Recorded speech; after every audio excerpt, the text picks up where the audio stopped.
Wahai Ananda Muhammad Arifudin bin Dr. Andes Halis bin Basir SPD, saya nikahkan anak perempuan saya Nurulida Ramdhani dengan engkau dengan mahar 88 real, 100 tel emas dan seperangkat alat sholat tunai karena Allah.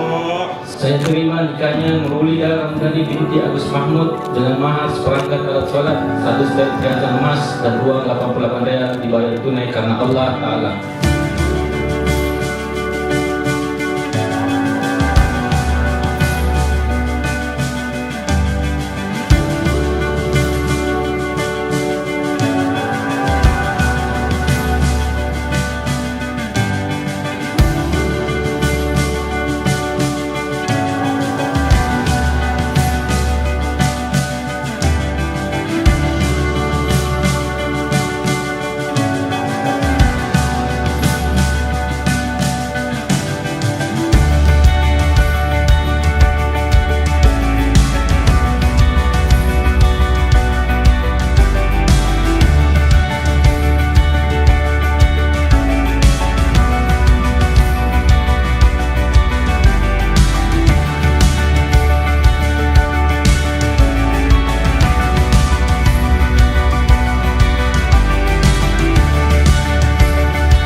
Ketika membeli seorang istri, 4 yang dipilihkan oleh Rasulullah.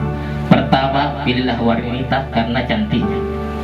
Ya. Yang kedua, pilihlah wanita karena hartanya. Ketiga, pilihlah wanita karena keturunannya. Yang keempat, pilihlah wanita karena agamanya. Tapi yang paling terpenting adalah memiliki seorang wanita yang paling bagus agamanya.